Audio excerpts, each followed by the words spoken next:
A certain cat had made the acquaintance of a mouse, and had said so much to her about the great love and friendship she felt for her, that at length the mouse agreed that they should live and keep house together. "But we must make a provision for winter, or else we shall suffer from hunger," said the cat. "And you, little mouse, cannot venture everywhere, or you will be caught in a trap some day."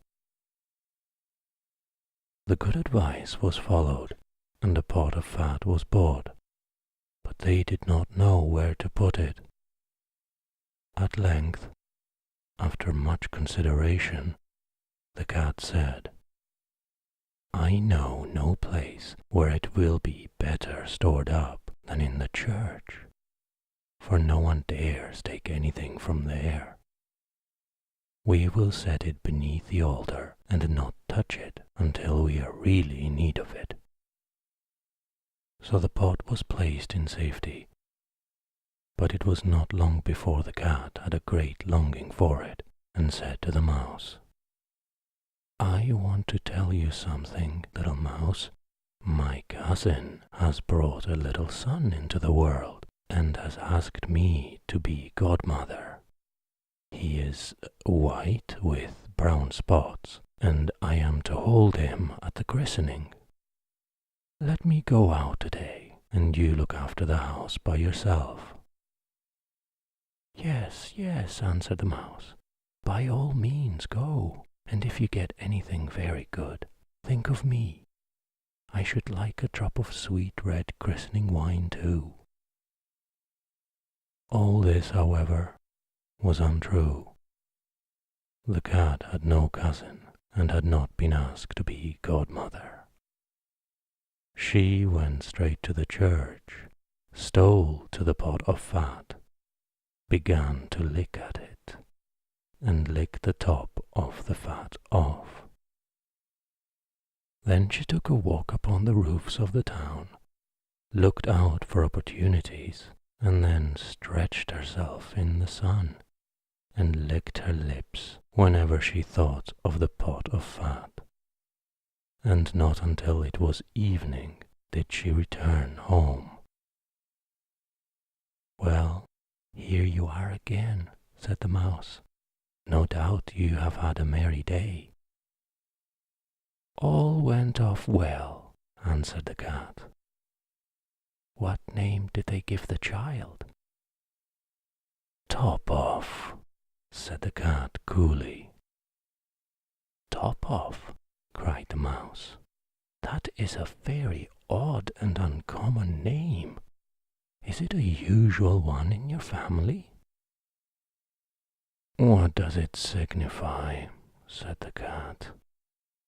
"It is not worse than Crumb Stealer, as your godchildren are called." Before long the cat was seized by another fit of longing. She said to the mouse, "You must do me a favor, and once more manage the house for a day alone. I am again asked to be godmother, and as the child has a white ring around its neck, I cannot refuse." The good mouse consented, but the cat crept behind the town walls to the church and devoured half the pot of fat. "Nothing ever seems so good as what one keeps to oneself," said she, and was quite satisfied with her day's work. When she went home, the mouse inquired, "And what was this child christened?"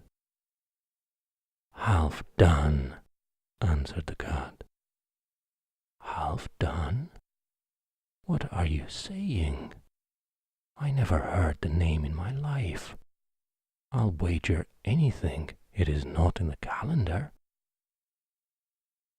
The cat's mouth soon began to water for some more licking. "All good things go in threes," said she. I am asked to stand godmother again. The child is quite black, only it has white paws, but with that exception, it has not a single white hair on its whole body.